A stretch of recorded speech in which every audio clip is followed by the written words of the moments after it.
Welcome back, Mr. Goodberry. The First Star Logistics studio is fully equipped and ready to record.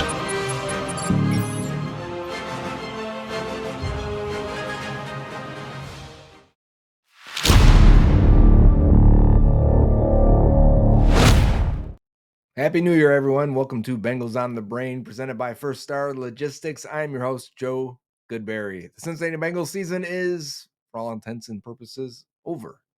They lost to the Kansas City Chiefs. Again, I guess 2 years in a row feels very similar. This time, we may have expected it, to not kid ourselves. When Joe Burrow went down, we all knew what it was. We had fun watching Jake Browning and enjoy a little bit of hope or maybe intrigue is a better word there, wondering how far they could take this. Could they take it? And could they make something out of this? Ultimately, we knew in the back of our minds that this season would come to a close. Missed opportunity in the window, in the heart of the prime of Joe Burrow and this trio. We may never see Joe Burrow to T. Higgins to Tyler Boyd again, and that stings. But we'll focus on this year. Hey, First Star gave away that vending machine, I guess it is. I don't know if you saw the thing. It's pretty crazy. But make sure you check out Twitter. If you're not sure if you won and you got in on that, go to First Star Logistics on Twitter or go to Joe Goodberry on Twitter and you'll see the winner will be announced there. But the film today, the story today, because a lot of people don't like to watch, I think, after losses. But with this having a kind of a finale feeling to it, we're going to look at the plays that ended the Bengals season in this game. I think we'll look at more of a season review later. So that just gave me an idea of like, hey, you should do the plays, the worst plays of the year or the best plays of the year. It doesn't have to be the negative part. We'll do both maybe. I think you can get a lot out of the bad.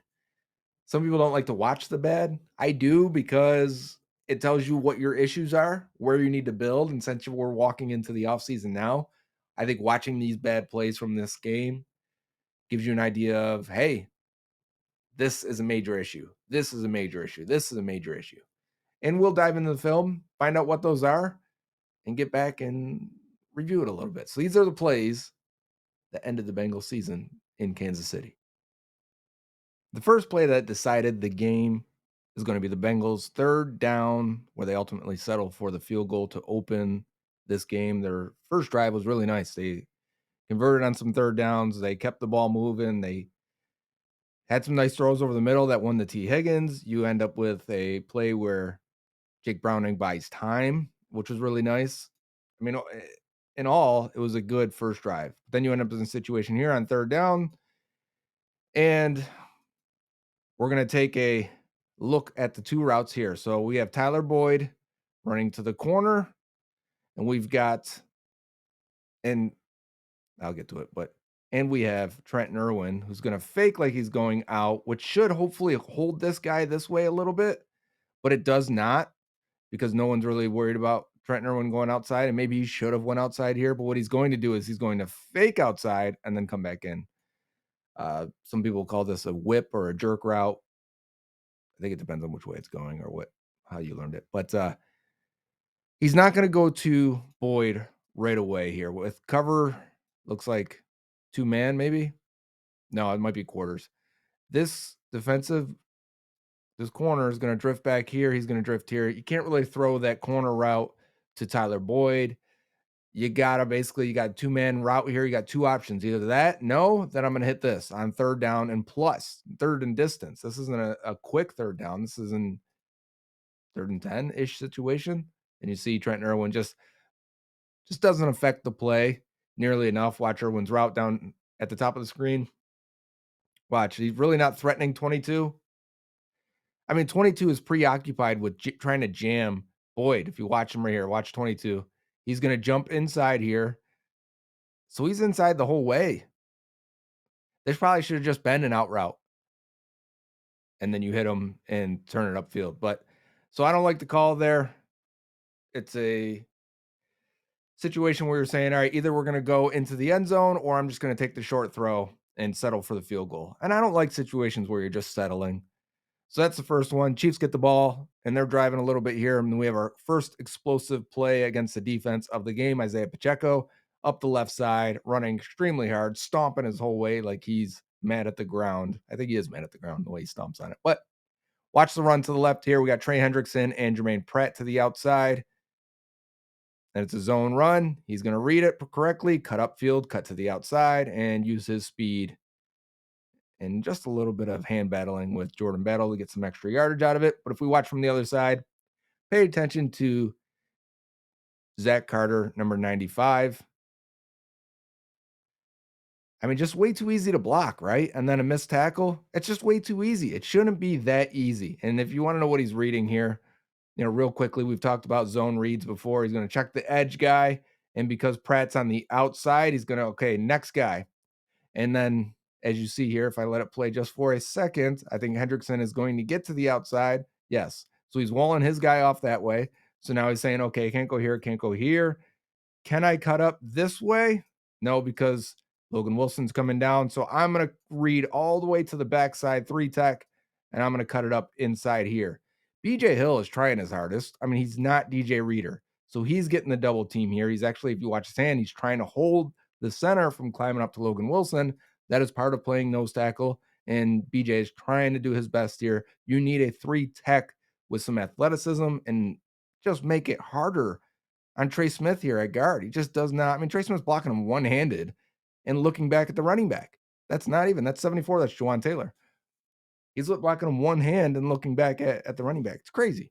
You're just not. I mean, that's not even an NFL caliber player there. Zach Carter, that is.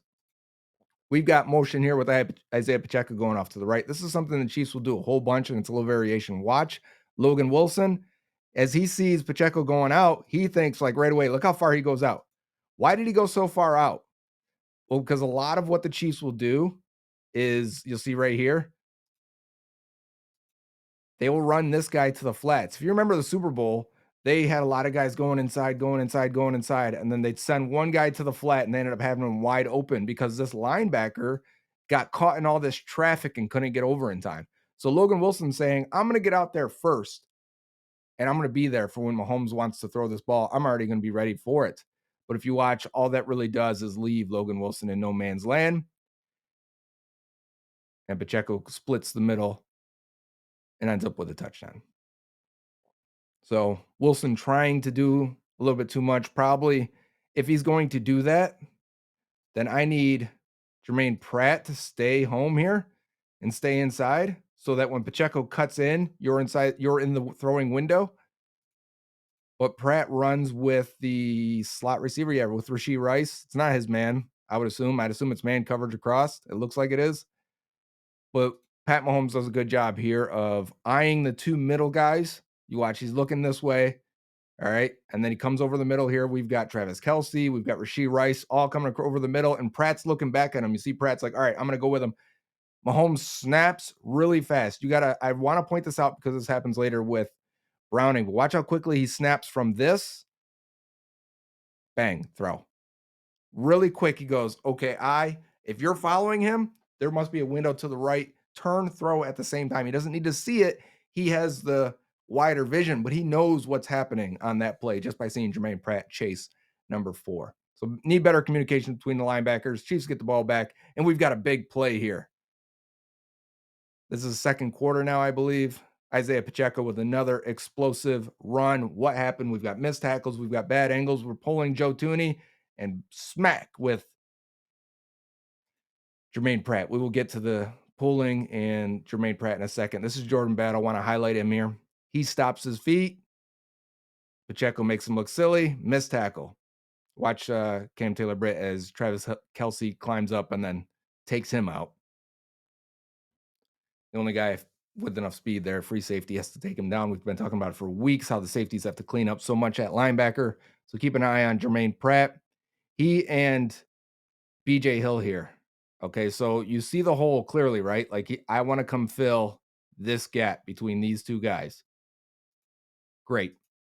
So as we pull Joe Thuney around, where does Pratt end up going? He ends up dipping inside here. You'll see this a lot on tape where Hill is also trying to two gap and get back to where the running back is going.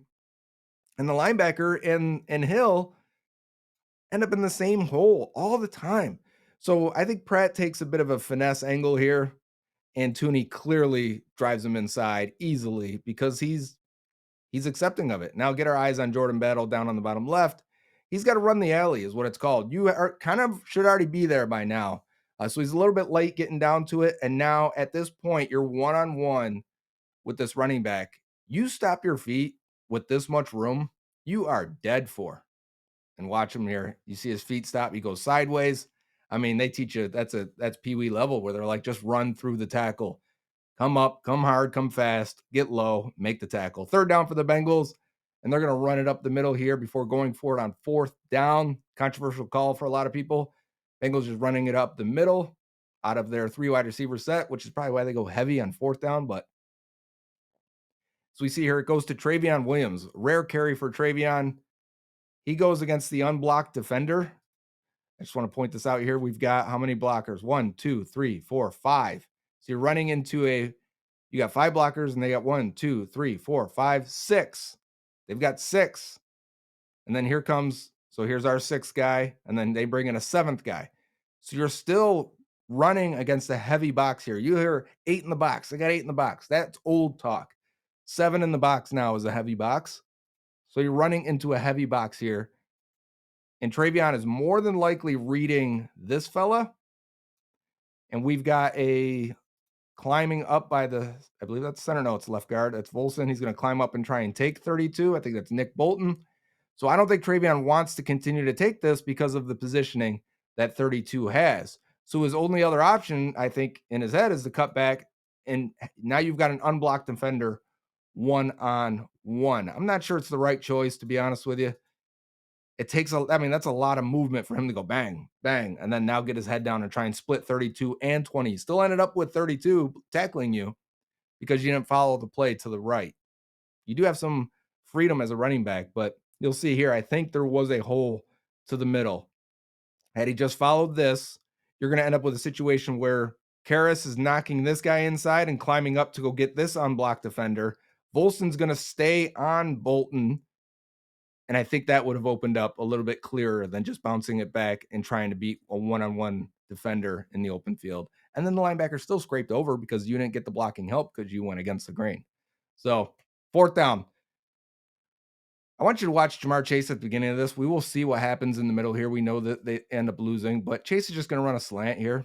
And I wonder if he ever had the option to throw it for Browning, or if this was a QB sneak, and if not, check it to a running back dive up the middle. Because if it's Burrow, and these are the differences, Burrow will get you out of a bad play call or a bad situation, and Browning really doesn't here. We're going to run right into the teeth of the Chiefs, and they're sending a run blitz hardcore. And we have multiple missed blocks. Let me go back just a second. I want you to watch Ja'Marr Chase before we move on and watch the blocking. Just keep your eyes on Ja'Marr Chase on a slant. Like if you could have popped up and hit that, easy first down, right? So, I mean, you could have, and honestly, I think Burrow would have checked to let me go back just far enough. I think Burrow would have checked to a spot pass in this situation. Like you want to be off. 38 wants to keep backing off. Snead wants to keep backing off like that. Burrow would have one step, flip it to Chase. Chase make a guy miss, try and go for it. Instead, they get nothing. They absolutely get destroyed up the middle. Let's see what happens exactly. Keep your eyes on the left side of the line. Volson and Orlando Brown kind of run into each other. Neither gets anyone. 50 comes free up the middle. I mean, at this point, they've had enough snaps with each other. It's 50 right there, how he's coming in. I want to also point out that they brought in Cody Ford to be the extra lineman here. And then you have 2 tight ends. So the more guys you bring in, the more defenders you're going to bring in. They got 1, 2, 3, 4, 5 guys on the line. 6 is coming in here. 7's coming here. 8's coming here. I mean, and then you're going to have the 9th guy on this side. They are just sending everyone at this point when you do this, when you go heavy. So watch how they don't get 50 at all. Watch how it opens. They just part. They just part for him. He'd have to do anything. Volson's eating grass. All right, so you still have a chance, even after all that. Third down now on offense, and we're going to see a concept that the Bengals run entirely too much. So they're doubling. This is exactly what happened in the AFC Championship game, by the way, when they lost T. Higgins, and now T. Higgins is not there either. This is Trenton Irwin running with Jamar Chase. They're doubling 83 and doubling number one, playing man coverage. How many defenders? 1, 2, 3, 4, 5, 6. One's on Tanner Hudson. So that means you have 5 guys rushing, making a one-on-one with everyone underneath. We've got some extra blockers back there. Doesn't matter. We're going to run a dagger concept at the top here. What the dagger is, and we talked about this a lot last week. Was it last week? It was the Vikings game. The Bengals spam dagger against the Vikings. Basically, you're asking Trenton Irwin to clear out everyone, and then you're going to wrap Jamar Chase behind him. But the problem is when he's doubled, that guy doesn't care. They don't care about Trenton Irwin running downfield, which is why this offense really works with 3 receivers. Because if that's Higgins, I'm just throwing it up then. And it's a clear out route, but Irwin's looking back here. He sees I got one-on-one. Like, you could throw this. I don't know if they've actually ever thrown it. But Chase stops running there because he sees the safety just turn and look at him, and he's like, all right, not for me. This shouldn't go to me. Not to excuse him. I think that's what happened. But Browning looks right first, then comes back left. When he comes back left, though, watch him drift in the pocket. Watch him slide until he's actually sliding into a defender. How much power are you going to get on the ball when you're sliding in the pocket like that? And like I talked about with Mahomes earlier on that touchdown throw, watch Browning as he transitions from the right now to the left. From the right to the left. And when you do it, just turn and throw. Turn, throw. And when he's sliding, there could have been a pocket here still, right? Like, there's no reason to slide here. Step up, launch this to Trenton Irwin. It's third down. That would require reading the defense correctly here. And I don't know what that is. There's Chase kind of giving up on the play. There was some poor effort out of Chase on a few plays, but he's dealing with an injury. I'm not going to kill Chase. He makes a lot of plays. He was dealing with an injury. But, some of the plays, these games are on the line here. Okay. This is the deep ball to Rashee Rice that looked like a complete blown coverage by Cam Taylor Britt. It was not Cam Taylor Britt's fault. At least I don't believe so. We've got a blitz by Jordan Battle. If you're wondering why he had no safety help, Battle's going to blitz. So you would think that Dax Hill will end up in the middle of the field as safety help. But what this actually is, and we've chronicled this play how many times, where you'll blitz a safety and you will rotate one safety over here, and then the boundary corner from the other side will come and be the other deep safety. So you end up with a cover 2 situation, and you got one corner down here. Mike Hilton's going to run to this spot. You're going to have Miles Murphy run to this spot. The middle linebacker is going to open up and play the deep middle, and then Jermaine Pratt is going to replace right here. So it's a cover 2, standard cover 2, except for it's not 2 safeties. You're going to use one corner, which in this situation is Chidobe Awuzie. But watch Dax Hill. He goes to the right, the same spot that Awuzie is on. I think Dax screws this up. Like, if he thinks he must think, just guessing here, but for him to end up here, he must have thought that Cam Taylor Britt was going to be the guy that backs out and plays safety or plays the deep safety here. And based on previous plays throughout the year, with the blitz coming from the side, I would assume that's not right. In Dax's opinion. For Dax here. Dax is wrong because I think the Bengals have run this a bunch, and I want to say the safety normally slides towards the blitzing side, if I remember correctly. And the way Pat Mahomes looks directly at it and just lays it up, he didn't even have to look around. He knew right away, oh, there's no safety on that side because the blitz is coming from that side. And he thought, got this. So it's not Cam's fault here. Cam Taylor Britt had a really good game coming back. Good tackler. I also too, like, if this wasn't a blown play, your 4 pass rushers here are, who is that in the middle? Zach Carter, J. Tufele. You're dropping Miles Murphy into coverage, Cam Sample, and Jordan Battle. Are we expecting to get any pressure on the quarterback? Every time the backup D line's in, they feast. These other teams have been feasting all year. As soon as Trey Hendrickson gets out of there, as soon as the backup D linemen are in for the run game, they just tear them apart. And you can't have these guys play every play. You can't have Hendrickson out there every play. I get it. The depth on the D line was so bad this year. So bad. And I thought it would be a strength at the end. We didn't get the step out of Joseph Osai. We didn't get the step out of Cam Sample. We probably had a step back for Sam Hubbard. We did get a step forward from Miles Murphy. I think he's been much better the last couple of weeks, but still, you had to go all year of developing him to get him to this point where there were a lot of bad plays early in the year that weren't helping you.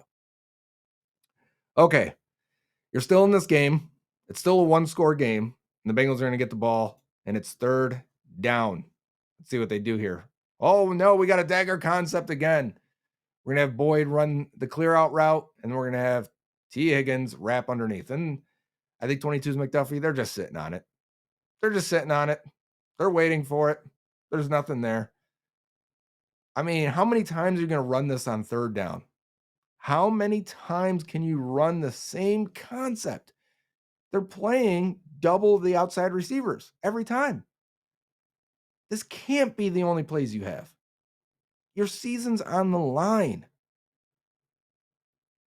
Let's watch Alex Kappa versus Chris Jones here. Everyone took their turn on getting beat on the O-line at the end there. Alex Kappa, what an up and down season for him. We'll speak on him fully when the time is right. It's just the only play I wanted to highlight there.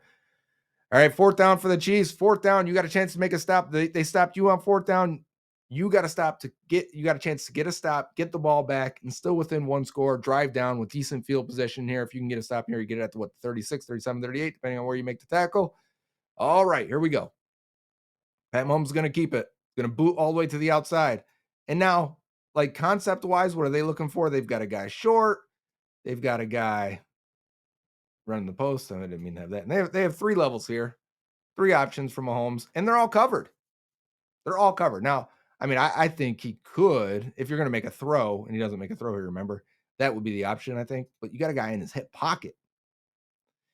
So if I pausing this right here with two defenders closing on him, he's how many yards behind the first down? 4 yards, 4.5 yards, and everyone's covered. And I'm going to tell you, he got this first down. You got to be kidding me. You've got to be kidding me. And I'm looking at Sam Hubbard and Jermaine Pratt, two of the leaders of this defense, supposedly, and I'm saying that sarcastically. Now I get it, like in Pratt's eyes, all right, I got to get over this way because Pacheco's getting released. And Sam Hubbard's like, all right, I got the quarterback, so I've got to chase him down. This is when you'd want an athletic defensive end to chase this down. Really close this gap much faster because you don't have to worry about Pacheco because Cam Taylor-Britt's here. He's actually going to lay a nice hit onto Pacheco. So you've got two guys here. And Pratt's, in his mind, I've got to stay on this side. He's got to stay on this side of the quarterback to allow Hubbard to get on the backside and make this tackle. But man, just lay into him and finish this thing. Just lay in and finish him. How do you miss? You going for the ball? How much of that have we seen this year? Eyes on Jermaine Pratt. We're going to watch this all the way through. Watch him go inside here. Inside. I mean, we got a pitch going that way. I know all the runs going that way, but that slows you down. You slow down Hubbard on it, running into him, and then here he goes. Were you reaching for the ball? Come on, make a tackle. That's crazy. You gave up that fourth down. Crazy.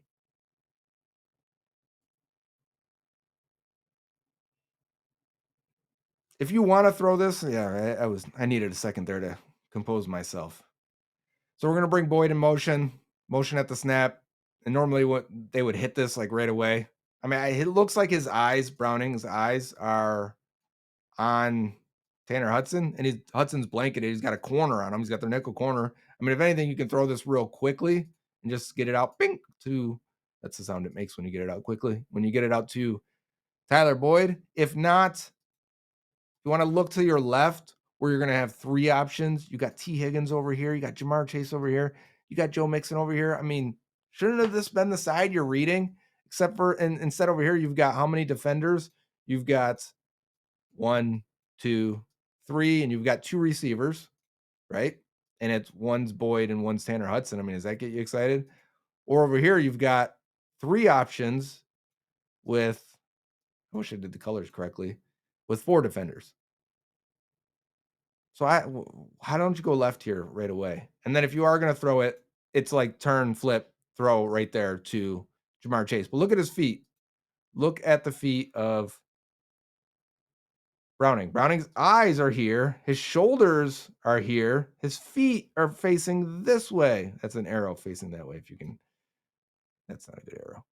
His feet, if you see his right foot there, is facing that way. So he can't get this ball off in time to the only guy that's legitimately open. So let's panic, let's freak out, let's run around in the pocket. And hey, credit to Browning here. He's trying to get this ball to Mixon. Mixon is kind of giving up here at this point. He sees the ball is not going to be to him. I think a little better body language may have saved this call, but this is the play that was called intentional grounding. Absolutely crap call. That is not intentional grounding. He is clearly trying to get the ball to Joe Mixon, which turns us into like a 3rd and 16, 3rd and 17. And let's see what happens on this play. I believe this is the 9-8-9 concept.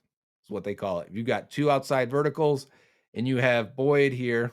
If it's cover 2, he's going to try and split the cover 2. But I'm telling you, man, like this is why they want a fast slot guy, because you want to get him here. You want to already be threatening this middle linebacker and splitting these safeties. They got to get some speed in the slot. I think getting Jamar Chase in the slot next year could be a really big thing for this offense. Because nobody's open on this. I mean, if you do want to throw this, and because it's 3rd down, right? So that's the thing. Like, okay, step up in the pocket. Where do we want to throw it? We're doubled on the outside again. How do we want to handle this? And these guys really, these safeties are doing a good job. They're not like overcommitting one way. They're not overcommitting. They're kind of staying still tight to the hashes, which means a throw over the middle to Boyd is going to be tough. It's going to be highly contested. But the ball's got to come out. You want to throw these deep balls? Throw it. Chuck it up. We did this last year, right? What was it? 3rd down. And there was an interception to down the right side to T. Higgins. What was it? A 4th down. It was the same situation. They threw it up to Jamar Chase in the AFC Championship game, and he caught it. So you could have thrown that. You got to step up in the pocket and throw.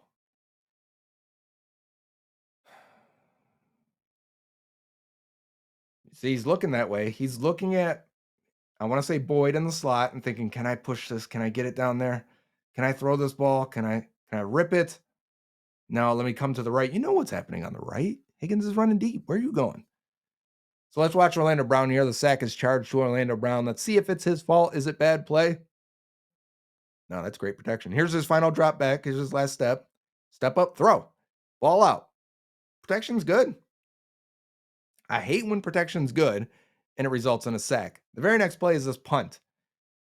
And we got Chase Brown out there as a gunner. That's who I highlighted. He's out there because of injuries. And you've got him, buddy. Like, clear that guy. And finally get a good punt for distance-wise. I mean, look at Brad Robbins running, actually. He's pretty fast out there. And then he falls. But the injuries have taken their toll to when you got a guy that's a 5th-round rookie running back that's not normally a gunner. He does a good job here. Well, we've got missed tackles. It wasn't just him. I want to say the other missed tackle was Trent Irwin. No, that was Yoshi. That was 80. So both gunners with missed tackles. Can't have that. This is, again, reminiscent of the AFC Championship game where you had weird officiating. I'm talking about the intentional grounding call. Really kills your chance of converting. Anytime you end up on a 3rd and 17, I mean, chances of converting are extremely low. And then you have a punt at the end of the game where they get a huge return. I mean, you're just pooping your pants here. 25-17, though. 8-point game. You need 1 score and a 2-point conversion, and you've got the ball at their 45-yard line. You've got a chance to win this game still. Let's see what they call on 1st down.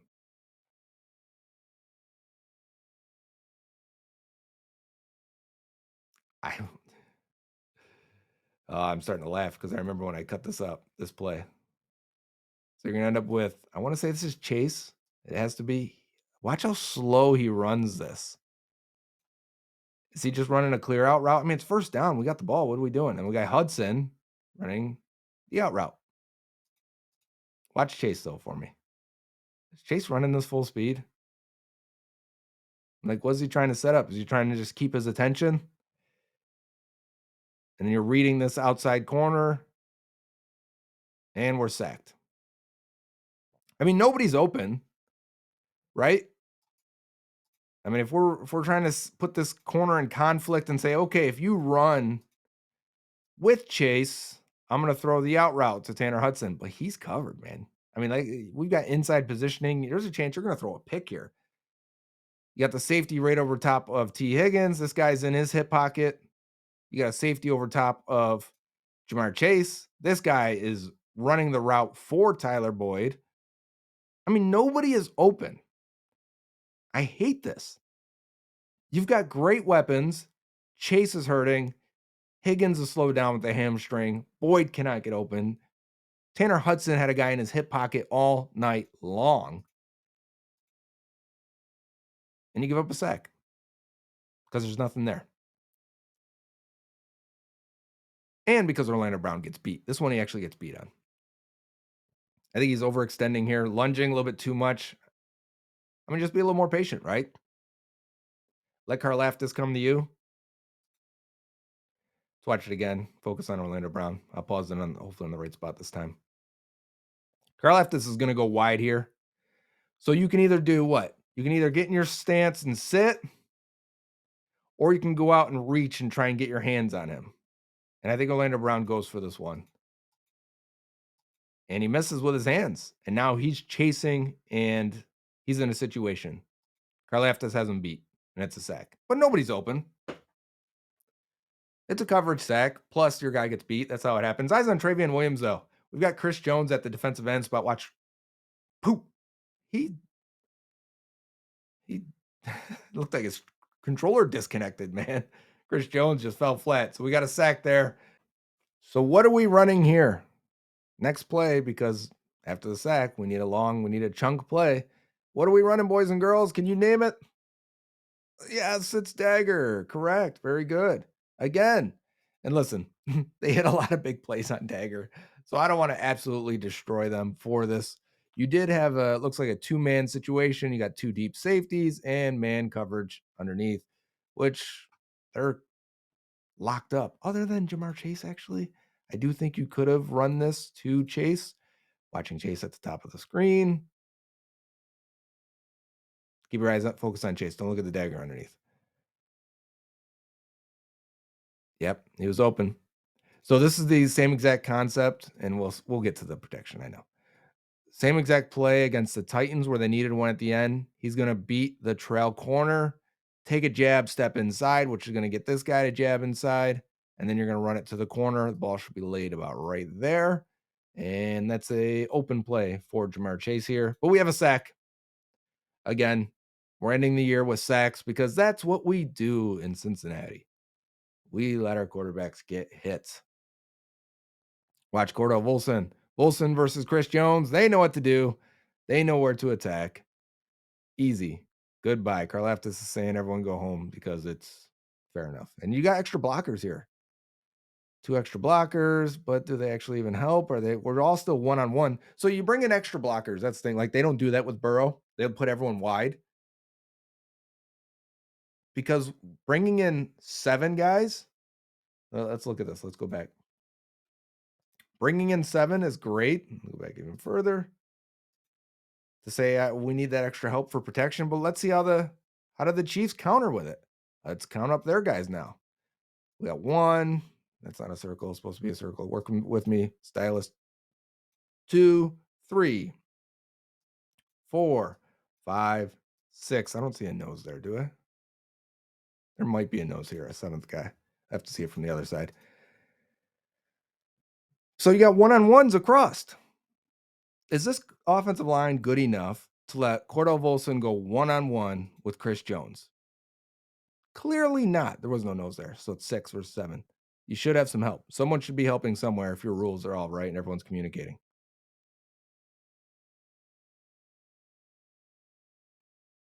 Completely whooped. And that'll do it. So yeah, not the prettiest thing you've ever seen when you lose and you had a chance and they're up ahead of the Chiefs at halftime. You felt like you were stealing that game. And then if I would have said, hey, you only hold the Chiefs to field goals in the second half, you'd say, we're going to win this game. But when you score 0 points, yikes. And I'll be honest, they got outcoached terribly. Chiefs defense versus Bengals offense in that second half. Completely. You're going to run that same concept how many times? You don't think they got you at that point? It's the same thing that happened in the AFC Championship game. Same thing. They're just doubling and manning your receivers and saying, hey, we'll double Jamar Chase. And when T. Higgins was out there for the few plays he was, we'll double T. Higgins. You beat us with Tyler Boyd, Trenton Irwin, Tanner Hudson, Travion Williams when he's out there. They don't care about those guys. One-on-one, they can't get open. They got outcoached bad. You didn't have any concepts you could pull out from any time throughout the year. Crazy. Crazy. It's amazing what Joe Burrow covers up. When you have to get into a passing style offense, right? When it's like we're down, we got to throw the ball. My God, this offense looked bad under Browning. And I'm not blaming just Browning. I'm talking about the coaches here. Burrow gets them into correct plays, or if it's a bad play, he changes it and does whatever he wants at the line. Covers up so much there. Yikes. The weaknesses that you knew they had all year: pass rush, coverage, not enough depth at D tackle, and then now not enough even good enough starters at D tackle. Not having a dynamic running back, not having a tight end, a dynamic tight end, not having enough speed at receiver, all comes to kill you and bite you. All of it against the Chiefs. It's a good team. It's a well-coached team. They're going to try to exploit the things you're weak at. Meanwhile, the Bengals are just going to run the same plays over and over and over again and hope they work. Hope something different happens. God, they got outcoached. And to me, like when people complain about play calling,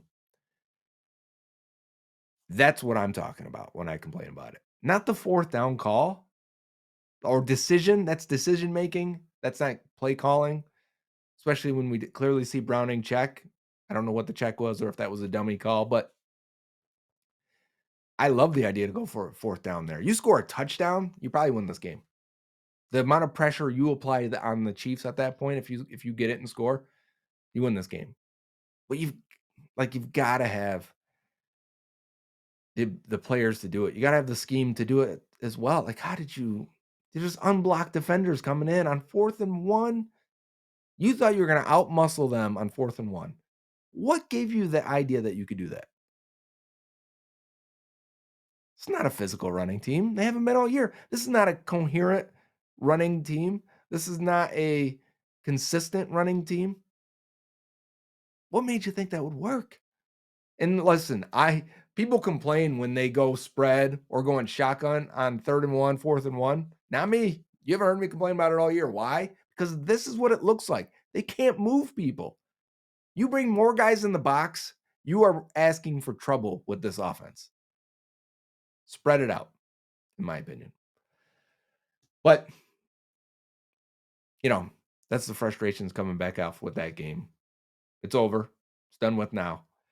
We will move into the offseason fairly quickly. We still have one more game to play, and we'll talk about that on Friday's show. What we'd like to see, expectations as we ended up. What is Bengals on the Brain going to look like in the offseason? A lot of draft prospects, a lot of draft watching. We'll probably spend some time on these college football playoff games and the prospects in them. And then the championship game, that's next Monday night, I believe. Probably review that film and look at these guys. We're going to look at draft prospects. We're going to look at free agents. We're going to have some fun. I've got a Willie Anderson video I've been slowly working on to try and maybe we can push it far enough and maybe the right person sees it and it changes a vote. That'd be nice. Get him in the Hall of Fame. That'd be our win for the year. I would take that. But yeah, we'll have fun with it. We'll look at the best plays, the worst plays. We'll give out some awards when the season's over with. And then we'll dive into next year and get ready for the draft. If you've never done it with me, it is a full experience. This has been Bengals on the Brain. I'm Joe Goodberry. The show is brought to you by First Star Logistics, our great partner. Make sure you get in on all the giveaways they have. There's only one more left, unless they go in the offseason. They haven't told me. I wouldn't be surprised if they would. That's First Star. See you this Friday. Till next time. Hooday. Dave Lapham here, and every day I am grateful for my experience to have played professional football. As a player, I realized self-motivation, leadership, and appreciating your teammates are key. At First Star Logistics, you can use those same attributes to create the life you want for you and your family. Build your future by working hard like I did. You'll see results both on and off the field. Call First Star Logistics today and be part of our winning team. Opportunity knocking.